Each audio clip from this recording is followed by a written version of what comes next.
천년의 기도. 로켓 공학자입니다. 사람들이 중국에 있을 때 무슨 일을 했느냐고 물으면 시씨는 그렇게 말한다. 그 다음에 사람들이 놀라면 겸손하게 은퇴했어요 하고 덧붙인다. 시씨는 미국 디트로이트에 잠시 머물 때 어느 여자에게서 그 표현을 배웠다. 그는 자기 직업을 설명하려 했고 영어가 달리자 그림을 그려 보였다. 로켓 공학자네요. 그 여자가 크게 웃으며 말했다. 미국에서 만나는 사람들은 다들 친절했지만 직업을 알려주면 더 친절해지는 것 같아 그는 시시때때로 그 말을 되풀이하고 싶다. 미국 중서부에 있는 딸의 집에 온 지 닷새 만에 시씨는 사람을 꽤 많이 사귀었다. 아이를 유모차에 태운 어머니들이 그에게 손을 흔든다. 신사복을 입은 남편과 치마를 입은 아내, 이 노부부는 매일 아침 9시면 팔짱을 낀 채 공원에 나타난다. 그들은 멈춰 서서 그에게 인사한다. 언제나 말하는 쪽은 남편이고 아내는 미소 짓고 있다. 한 블록 떨어진 곳의 퇴직자 주택에 사는 한 여자는 그와 이야기를 하러 온다. 그녀는 77으로 그보다 2살 연상이고 원래는 일한 사람이다. 둘 다 영어를 잘하진 못하지만 서로를 이해하는데 아무 문제가 없고 금세 친구가 된다. 미국은 좋은 나라예요. 아들들이 돈 많이 벌어요. 그녀는 자주 말한다. 미국은 정말 좋은 나라다. CC의 딸은 대학 도서관의 동아시아 부문에서 사서로 일하는데 그가 20대 내내 번 것보다 더 많은 돈을 한 해에 번다. 내 딸, 걔도 돈 많이 벌어요. 난 미국 사랑해요. 모두에게 좋은 나라예요. 맞아요, 맞아. 나는 중국에서 로켓 공학자였답니다. 하지만 아주 가난해요. 로켓 공학자, 아세요? 시씨는 말한다. 그는 손으로 봉오리 모양을 만든다. 난 중국 사랑해요. 중국 좋은 나라, 아주 오래됐어요. 그 여자가 말한다. 미국은 젊은 나라죠. 젊은 사람들처럼. 미국 행복한 나라예요. 젊은이들은 노인보다 행복해요. 시씨는 이렇게 말하다가 너무 성급한 결론임을 깨닫는다. 자신은 지금 이 순간 생애 어느 때보다 행복하다고 느낀다. 그럴 만한 이유가 있는지 모르겠으나 모든 것을 사랑하는 이 여자도 행복해 보인다. 때때로 그들은 영어가 달린다. 그녀는 영어 몇 마디가 섞인 페르시아어로 바꿔 말한다. 시씨는 그녀에게 중국어로 이야기하기 힘들다는 것을 깨닫는다. 그러면 10분이고 20분이고 그녀 혼자 말한다. 그는 고개를 끄덕이고 속마음을 토로하듯 미소 짓는다. 그녀가 하는 말을 제대로 이해하지 못하지만 자신에게 이야기하는 상대의 기쁨을 느낄 수 있다. 자신도 그녀의 말을 들을 때 똑같은 기쁨을 느낀다. 시씨는 공원에 앉아 그녀를 기다리는 아침을 고대하기 시작한다. 이름을 물어본 적이 없기 때문에 그녀를 그냥 마담이라고 부른다. 마담은 그 연령대 여자가 게다가 이란 출신 여자가 입을 거라고는 상상해보지 못했던 색깔의 옷을 입는다. 빨간색과 오렌지색, 자줏빛과 노란색, 그녀는 금속 머리핀도 한 쌍 갖고 있다. 흰 코끼리 머리핀이랑 청록색 공작새 머리핀이다. 그 핀들은 가는 머리에 불안정하게 꽂혀 있는데 그것을 보면 딸이 어렸을 때가 생각난다. 아이의 머리가 완전히 자라기 전 앞 이마에 느슨하게 매달려 있던 플라스틱 나비. 시씨는 딸이 어리던 시절 삶에 희망에 차 있던 때를 자기가 얼마나 그리워하는지 마담에게 말하고 싶다. 그러나 시작도 하기 전에 자기 영어로는 안 된다는 것을 알아차린다. 게다가 그는 자꾸 옛날 일을 들먹이는 사람이 아니다. 딸의 퇴근 시간에 맞춰 시씨는 저녁을 준비해 놓는다. 그는 몇 년 전 아내가 죽은 후 요리 학원에 다녔고 그때부터 대학 시절 수학과 물리학을 공부하던 열정으로 조리법을 익혔다. 사람은 누구나 자기가 사용할 줄 아는 것보다 더 많은 재능을 갖고 태어나는 법이야. 나는 요리를 하게 될 거라고는 상상도 못했지만 지금 날 보렴 내가 생각했던 것보다 훨씬 잘하고 있잖니. 그가 저녁 시간에 말한다. 예, 대단하네요. 그의 딸이 말한다. 시씨는 딸을 흘끗 바라본다. 인생은 우리가 아는 것보다 더 큰 행복을 준단다. 우리는 그걸 찾는 훈련을 해야 해. 딸은 대답하지 않는다. 그는 자기 요리에 자부심을 느끼고 딸도 요리를 칭찬하지만 딸아이는 의무감에서 조금만 먹는다. 그는 딸이 삶에 마땅히 쏟아야 할 충분한 열정을 보이지 않고 있어 걱정이다. 물론 딸에게는 그럴 만한 이유가 있다. 7년간 결혼 생활을 한 끝에 최근 이혼한 것이다. 사위는 딸과 이혼한 후 아예 베이징으로 돌아갔다. 시씨는 그들의 결혼이라는 배가 무엇 때문에 암초에 부딪혔는지 모르지만 이유가 무엇이든 간에 딸의 잘못은 아닐 거라 믿는다. 딸 아이는 타고난 현모양처로 목소리 부드럽고 마음씨 곱고 정절 깊고 아름다운 제 어머니의 복사판인 것이다. 딸이 전화를 걸어 이혼을 알렸을 때 시씨는 딸이 위로할 길 없는 고통에 잠겨 있다고 생각했고 딸의 회복을 돕기 위해 미국에 오겠다고 했다. 딸아이는 거절했고 그는 장거리 전화에 좋게 한 달치 연금을 써가며 매일 설득을 거듭했고 급기야 애원하기 시작했다. 그가 75번째 생일 소원은 미국에 가보는 거라고 말하자 딸은 마침내 동의했다. 물론 거짓말이었지만 지금 생각해보니 훌륭한 이유였다. 미국은 와볼 만한 가치가 있었다. 그 이상이었다. 미국은 그를 새로운 사람, 로켓공학자, 훌륭한 대화 상대, 딸을 사랑하는 아버지, 행복한 남자로 만들어 주었다. 저녁을 먹은 후 시씨의 딸은 책을 읽으러 침실로 물러가거나 차를 타고 나가 늦은 시간에 돌아온다. 시씨는 함께 가자고 아마도 딸이 혼자 보게 될 영화를 같이 보자고 하지만 딸은 단호히 거절한다. 너무 많은 시간을 혼자 보내는 것은 여자에게, 특히 그의 딸처럼 생각 많은 여자에게 건전하지 못한 일임에 분명하다. 그는 딸의 고독을 방해하기 위해 더 많이 이야기하고 그가 보지 못하는 딸의 생활에 대해 질문을 한다. 오늘 일은 어땠니? 그가 묻는다. 좋아요. 딸은 지친 듯이 말한다. 기가 꺾이지 않은 채 그는 동료들에 대해 묻는다. 남자보다 여자가 많은지, 나이들은 얼마가 되는지, 그리고 결혼했다면 아이들은 있는지, 그는 딸이 점심으로 무엇을 먹는지, 혼자 먹는지, 어떤 종류의 컴퓨터를 쓰는지, 무슨 책을 읽는지 묻는다. 그는 딸의 옛 학교 친구들에 대해 딸이 이혼 때문에 부끄러워 연락을 끊어버렸을 거라고 생각되는 사람들에 대해 묻는다. 그는 딸의 미래 계획을 묻고 딸이 자기가 처한 위급한 상황을 알아차리기를 바란다. 결혼 정년기인 20대와 30대 초반 여자들은 나무에서 따낸 리치와 같다. 날이 갈수록 신선도가 떨어져 사고 싶지 않을 뿐더러 곧 값어치가 없어져 할인가에 팔아치워야 한다. 시씨는 할인가 이야기는 하지 않을 정도의 분별은 있다. 그래도 인생의 결실에 대한 설교를 하지 않을 수 없다. 말하면 말할수록 자기의 끈기에 자부심을 느낀다.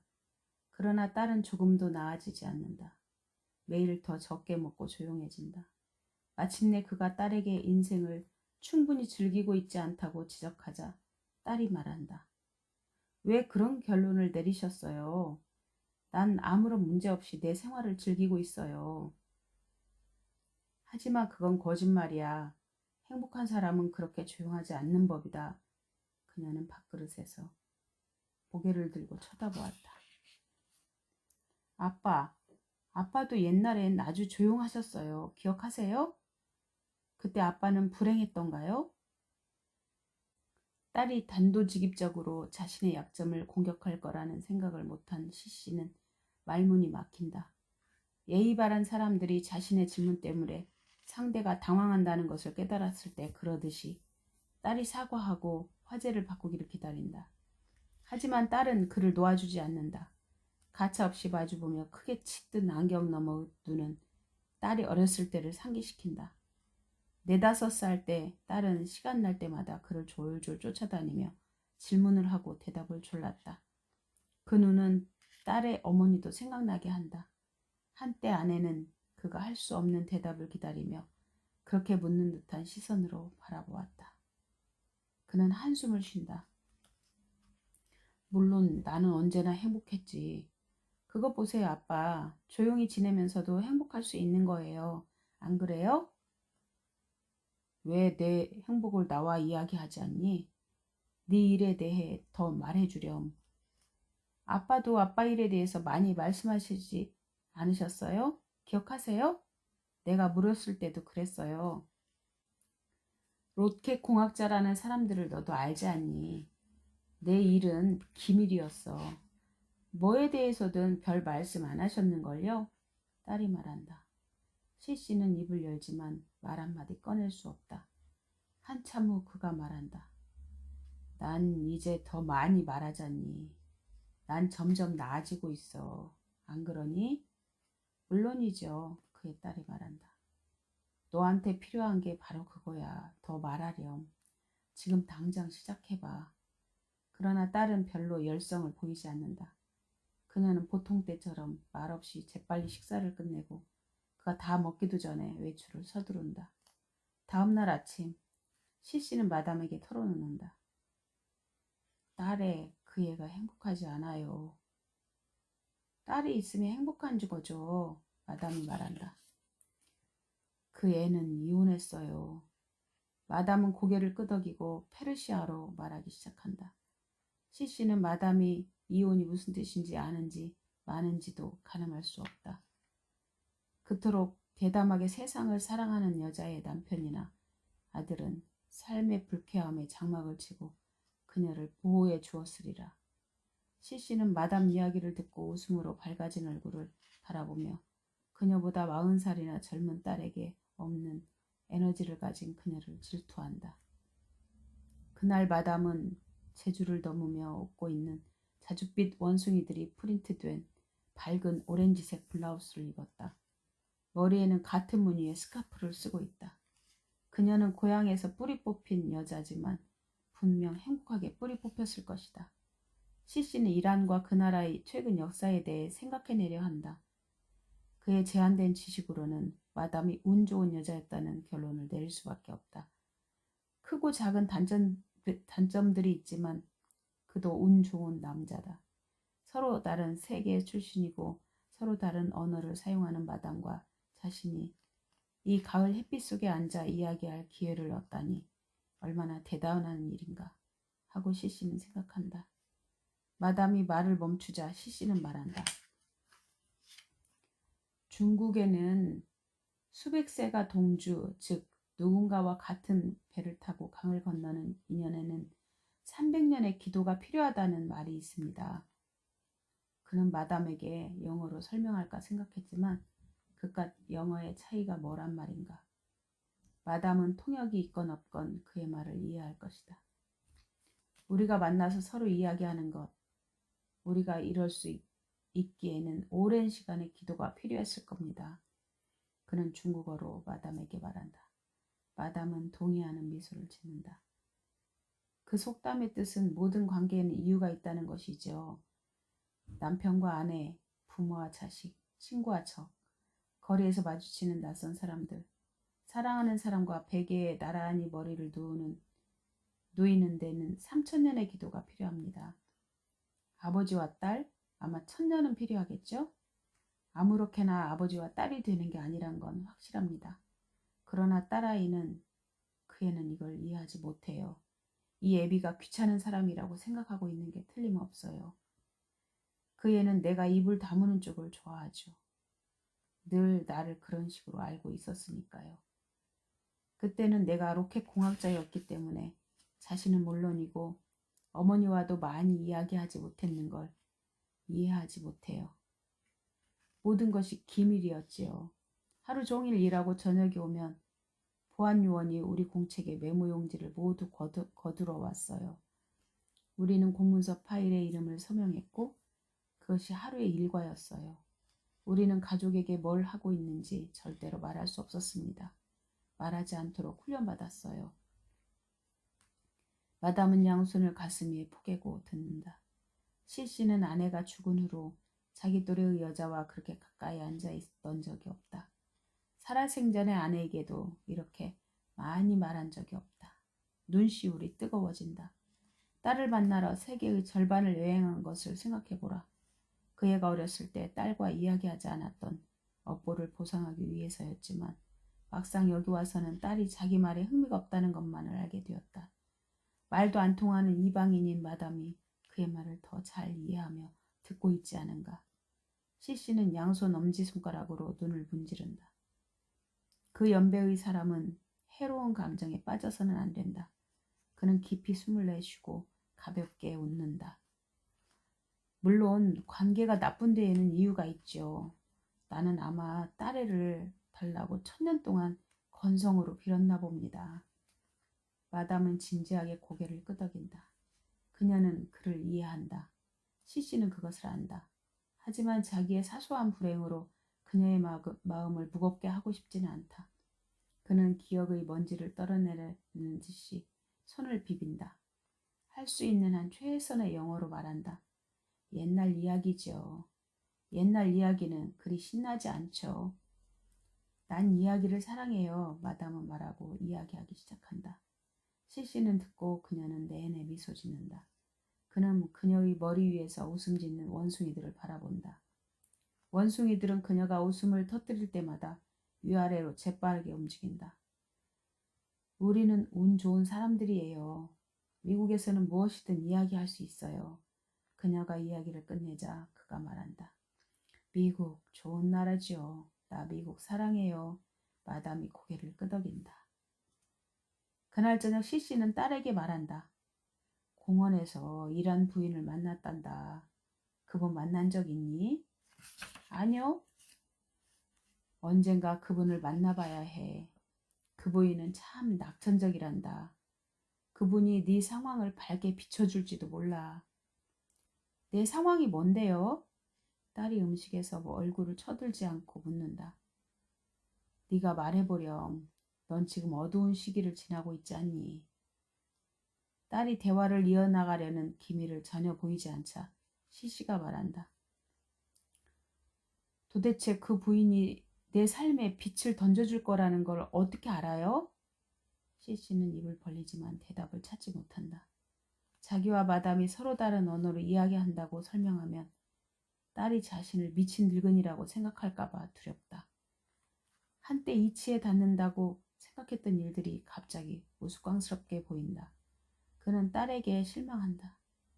딸은 자기와 언어를 공유하지만 소중한 순간은 나누지 못하는 사람이다. 긴 침묵 후에 그가 말한다. 너도 알다시피 여자는 그렇게 단도직입적으로 질문해서는 안 돼. 착한 여자라면 공손해야 하고 사람들이 말하게 하는 법을 알아야지. 난 이혼했으니까 아빠 기준에 따르면 분명히 착한 여자가 아닐 텐데요. 딸이 부당하게 냉소적이라고 생각한 시씨는 그 말을 무시한다. 네 어머니는 착한 여자의 표본이었지. 엄마는 아빠가 말하도록 하는데 성공했나요? 딸이 묻는다. 똑바로 그의 눈을 들여다보는 딸의 눈은 여느 때보다 더 격렬하다. 네 어머니 같으면 그렇게 대들지 않았을 거다.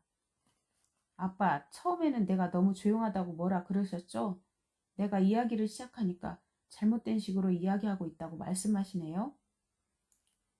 질문을 하는 것만이 이야기의 전부가 아니야.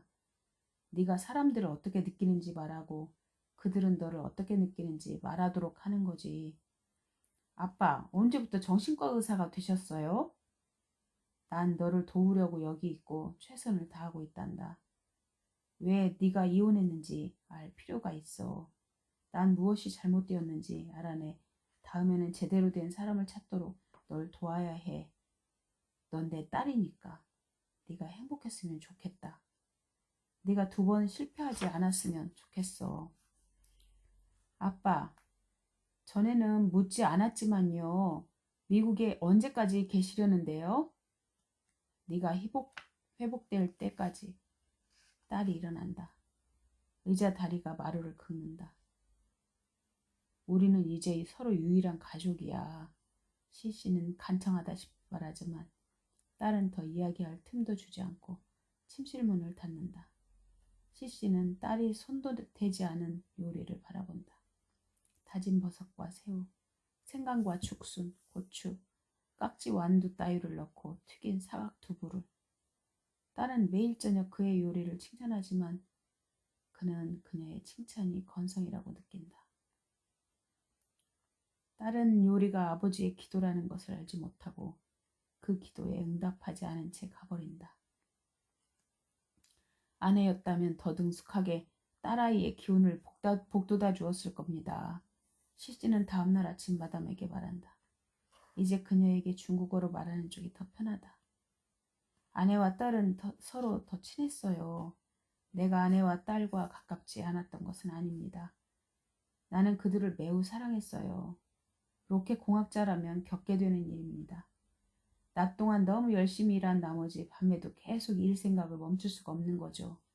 모든 것이 기밀이어서 내가 무슨 생각을 하고 있는지 가족에게 말할 수가 없었어요. 하지만 내 아내는 세상에서 가장 이해심 깊은 여자였어요. 내가 일에 너무 빠져 있다는 걸 알고는 날 간섭하지 않았고 딸에도 그러지 못하게 했어요. 그것이 딸에게는 좋지 못했다는 걸 이제 알겠어요. 일하는 자아는 사무실에 놓아두고 와야 하는 거였어요. 그걸 이해하기에는 너무 젊었죠. 이제 딸에는 내게 아무것도 말하지 않아요. 딸에게 말하는 습관을 만들어주지 못한 것, 그것은 실로 큰 실수였다. 그러나 그 시대에는 대의에 복무하도록 선택된 소수의 사람은 자기 가족보다 이 일을 더 중히 여겨야 했다. 명예롭고 서글펐지만 서글프기보다는 명예로운 감정이 더 컸다. 그날 저녁 식탁에서 씨의 딸은 중국어를 하는 동부와 서부 해안에서 여행 프로그램을 운영하는 여행사를 발견했다고 알린다. 아빠는 미국을 보러 오셨잖아요. 겨울 오기 전에 여행을 2번 해보시는 게 좋을 거예요. 그거 비싸니?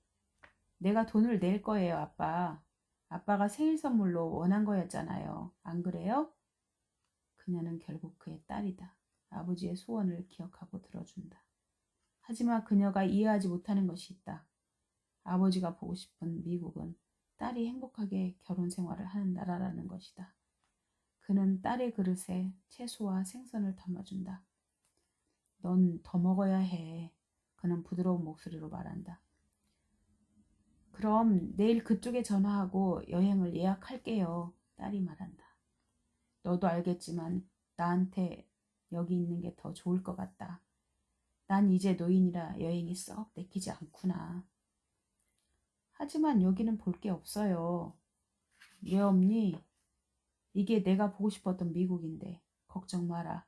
난 여기 친구들이 있어. 널 너무 방해하진 않을 거란다. 딸이 대답하기 전에 전화벨이 울린다. 딸은 전화를 집어들고 자동적으로 침실로 들어간다. 그는 문이 쾅 닫히기를 기다린다. 그녀는 결코 아버지 앞에서 전화를 받지 않는다. 낯선 사람이 전화로 무엇인가를 팔려고 할 때조차 그렇다. 그녀가 더 길게 속삭이는 목소리로 얘기하는 저녁에는 문에 귀를 대고 듣고 싶은 충동을 억누르려고 애쓴다. 그러나 그날 저녁 딸은 생각을 고쳐먹었는지 침실 문을 열어둔다. 그는 딸이 영어로 하는 말을 듣는다. 딸의 목소리는 평소보다 날카롭다. 딸은 빠르게 말하고 자주 웃는다. 그는 딸의 말을 알아들을 수 없지만 그보다 더 이해할 수 없는 것은 딸의 태도다. 너무 날카롭고 너무 크고 너무 버릇없는 딸의 목소리가 너무 불쾌하게 느껴진 나머지 어쩌다가 그녀의 벌거벗은 몸을 훔쳐본 기분이다. 자신의 딸이 아닌 아주 낯선 사람을 보는 듯하다. 딸이 방에서 나오자 시시는 그녀를 뚫어지게 바라본다. 딸은 수화기를 제자리에 놓고 말없이 자리에 앉는다. 그는 잠시 딸의 얼굴을 보다가 묻는다. 누구 전화였니? 친구요. 남자친구? 아니면 여자친구? 남자친구요. 그는 딸이 더 설명하기를 기다리지만 딸은 그럴 생각이 없는 것 같다. 조금 있다가 그가 말한다. 그 남자, 그 사람은 특별한 친구냐? 특별하냐고요? 물론이죠. 어떻게 특별한데? 아빠, 이걸 아시면 내 걱정을 덜 하실지도 모르겠네요. 그래요. 그는 아주 특별한 사람이에요. 친구 이상이죠. 연인이에요. 이제 내 생활이 아빠 생각처럼 불행하지 않다는 걸 아셔서 마음이 좀 놓이세요? 미국 사람이냐? 네, 지금은 미국인이죠. 하지만 로마니아 출신이에요. 최소한 그 남자는 공산주의 국가에서 자라났구나. 시시는 긍정적으로 보려고 애쓰며 생각한다. 그 사람을 잘 아니? 그는 너를 이해하니? 네가 어디 출신이고 어떤 문화를 가졌는지. 응? 조심하렴. 같은 실수를 두 번 하면 안 되지 않니? 정말 주의 깊게 선택해야 해. 우리는 오랫동안 서로 알고 있었어요. 오랫동안? 한 달은 긴 기간이 아니야. 그보다 길어요, 아빠. 기껏해야 한 달 반이겠지. 그렇지? 네가 고통스럽다는 건 안다. 하지만 여자는 서둘러 달려들어서는 안 돼. 특히 너 같은 상황에서는. 버림받은 여자. 그런 여자들은 외로워서 실수를 하게 마련이야. 딸이 쳐다본다. 아빠, 내 결혼 생활은 아빠가 생각하는 것과는 달랐어요. 난 버림받지 않았어요. 시시는 딸을 쳐다본다. 딸의 눈은 아무 걱정 없이 편안하고 확신이 어려 있어 거리낌 없어 보인다. 그는 잠시 딸이 더 이상 자세히 이야기하지 말았으면 했다. 하지만 다른 사람들과 마찬가지로 일단 딸이 이야기를 시작하자 말릴 수가 없다. 아빠, 우리는 이 남자 때문에 이혼했어요. 굳이 그렇게 듣고 싶으시다면 남편을 버린 쪽은 나예요. 하지만 왜? 결혼해서는 일이 잘못되기 마련이죠, 아빠. 하룻밤에 만리장성을 쌓는다는데 넌 7년 동안 결혼 생활을 했잖니. 어떻게 네 남편한테 그런 짓을 할 수 있니? 하여간 네 사소한 불륜 사건 외에는 무엇이 문제였니? 시시가 말한다. 그는 절대 자기 딸을 부정한 여자로 키우지 않았다. 지금 그 이야기를 하는 건 무의미해요. 난 네 아버지다. 알 권리가 있어. 시시가 손으로 탁자를 내리치며 말한다. 우리 문제는 내가 남편한테 충분히 이야기한 적이 없다는 거예요. 내가 조용했기 때문에. 그는 언제나 내가 무엇인가를 숨기고 있다고 의심했죠. 너는 그에게 애인을 숨기고 있었잖니. 시시의 딸은 그의 말을 무시한다. 그가 내게 이야기하라고 윽박지를수록 나는 혼자 조용히 있고 싶었어요. 아빠가 지적한 것처럼 나는 이야기를 잘 하지 못해요. 하지만 그건 거짓말이야. 넌 방금 전화에 대고는 아주 버릇없이 이야기하지 않았니? 이야기하고 웃고 꼭 무슨 창녀처럼. 그의 격렬한 말에 어리둥절해진 딸은 오랫동안 아버지를 바라보다가 부드러운 목소리로 대답한다. 그건 달라요, 아빠. 우리는 영어로 이야기하고 그러면 더 쉬워요. 난 중국어로는 잘 말하지 못해요. 그건 말도 안 되는 구실이야. 아빠, 만약 자기 감정을 제대로 표현해 본 적이 없는 언어를 쓰며 자란 사람은 새 언어로 말하기가 더 쉬워져요. 그건 사람을 다시 태어나게 만들어요. 넌 내 어머니와 나 때문에 간통을 했다고 우리를 비난하는 거냐? 내 말은 그런 뜻이 아니에요, 아빠. 하지만 결국 그거 아니냐? 우리가 너를 중국어로 잘 키우질 못해서 네가 결혼 생활을 하면서 남편에게 정직하게 말하지 못했고 그래서 새 언어와 새 애인을 찾기로 했다는 거. 두 분 다 결혼 생활에 문제가 있다는 것을 알았으면서도 아빠도 엄마도 절대 그렇다고 말하지 않았어요. 나는 말하지 않는 법을 배웠어요. 네 어머니와 나는 문제가 생긴 적이 없다. 우리는 그저 조용한 사람들이었을 뿐이야. 그건 거짓말이에요. 아니, 거짓말이 아니다. 내가 일을 너무 앞세웠다는 실수를 했다는 건 안다. 하지만 내가 직업 때문에 입을 다물었다는 걸 이해해줘야 해. 시시의 딸이 눈에 동정심을 담고 말한다. 아빠도 그게 거짓말이라는 거 아시잖아요. 아빠는 로켓 공학자가 아니었어요. 엄마도 알았어요. 나도 알았어요. 모두 알고 있었죠. 시시는 오랫동안 딸을 노려본다. 난 네가 무슨 말 하는지 모르겠다. 아니, 알고 계세요. 아빠, 맞아요. 아빠는 절대 일터에서 무슨 일을 하는지 말하지 않았죠. 하지만 다른 사람들은, 그 사람들은 아빠에 대해 말했어요. 시시는 자기를 방어할 말을 찾으려 했지만 그의 입은 한마디 말도 못하고 그저 떨릴 뿐이다. 미안해요. 아빠 마음을 상하게 하려는 건 아니었어요. 딸이 말한다. 시시는 길게 숨을 들이쉬고 품위를 유지하려 한다. 그건 그렇게 어렵지 않다. 그는 평생 재난을 맞이할 때마다 침착하게 평정을 유지했으니까. 난 마음 상하지 않았다. 네 말 맞다나 넌 진실만 말하고 있었으니까. 시시는 그렇게 말하고 일어선다. 그가 손님용 침실로 물러가기 전 딸은 뒤에서 조용히 말한다. 아빠, 내일 여행사에 전화해서 예약해 놓을게요. 시시는 공원에 앉아 마담에게 작별 인사를 하려고 기다린다. 그는 딸에게 미국 여행 뒤 샌프란시스코를 떠나도록 준비해달라고 부탁했다. 떠나려면 아직 일주일 정도 있어야 하지만 그는 마담에게 단 한 번 마지막으로 자신의 모든 거짓말을 밝힐 용기밖에 없다. 그는 로켓 공학자가 아니었다. 그는 훈련을 받았지만 38년 중 3년 동안만 시설에서 일한 로켓 공학자였다. 젊은 남자가 자기 일에 침묵을 지키기란 어렵지요.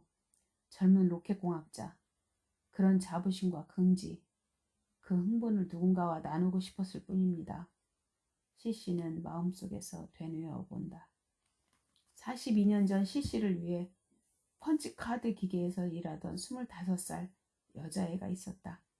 그때는 그들을 펀처라고 불렀는데 펀처는 컴퓨터가 발전하면서 오래전에 없어진 직업이다.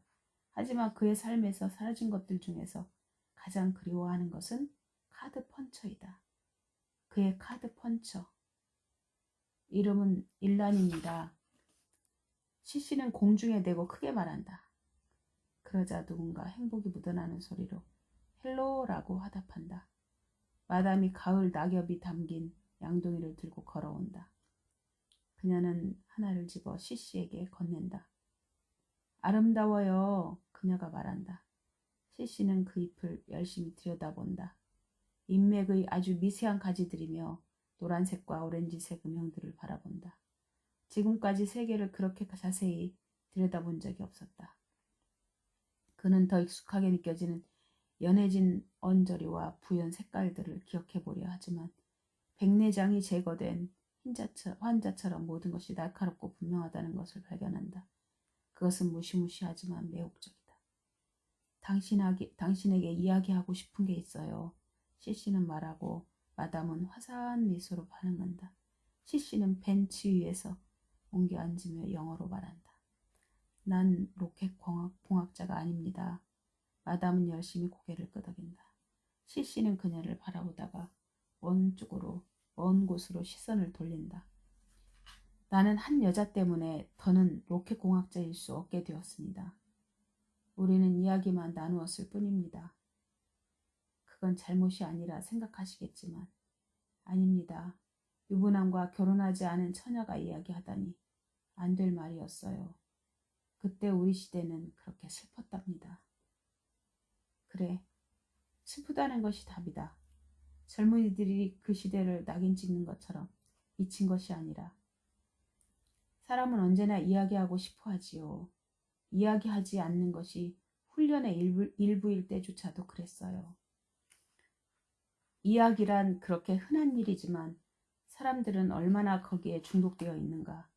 그들은 5분간 휴식 시간에 이야기를 시작했고 점심시간 내내 카페테리아에 앉아 이야기했다. 당시 거대한 역사에 참여한 그들은 젊은 공산주의 모국을 위해 최초의 로켓을 만드는 희망과 흥분에 대해 이야기했다. 일단 이야기를 시작하자 나는 더 이야기하고 싶었고 계속 이야기하게 되었죠. 집에 가서 아내에게 이야기하는 것과는 달랐습니다. 아무것도 숨기지 않아도 되었기 때문이죠. 물론 우리의 생활에 대해서도 이야기했습니다. 이야기하는 것은 고삐 불린 말을 타는 것과 같아서 어디서 끝나게 될지 모르고 끝에 대해서 생각하지 않아도 되지요. 우리 이야기는 그와 같았지만 사람들 말처럼 연애를 한 건 아니었습니다. 우리는 전혀 사랑하지 않았어요. 시시는 말하다가 잠시 당황한다. 그가 말하는 것은 사랑인가?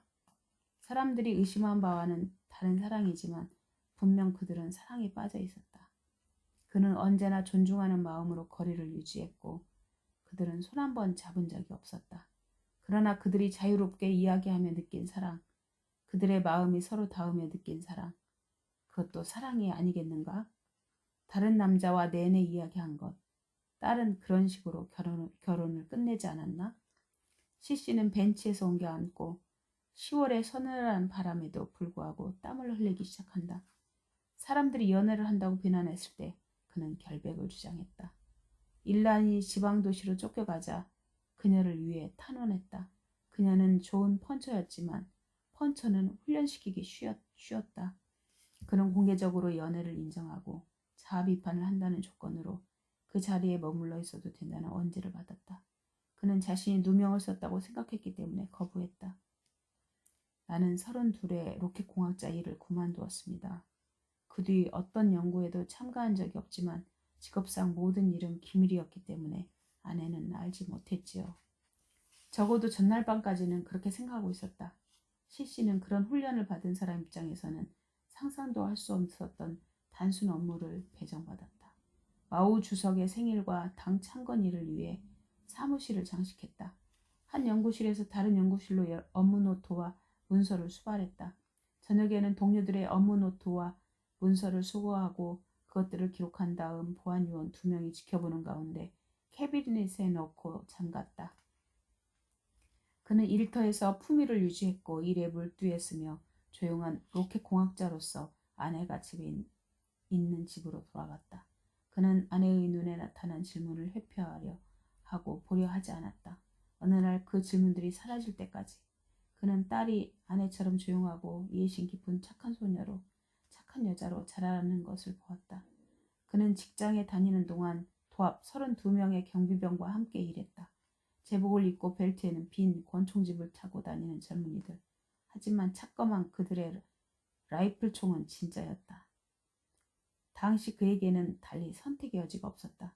그가 내린 결정, 그것은 아내와 다른 여자에 대한 충실함에서 나온 것이 아니었던가. 어떻게 로켓 공학자로 남겠다는 욕심으로 착한 아내에게 상처를 입히고 불륜을 인정할 수 있었겠는가.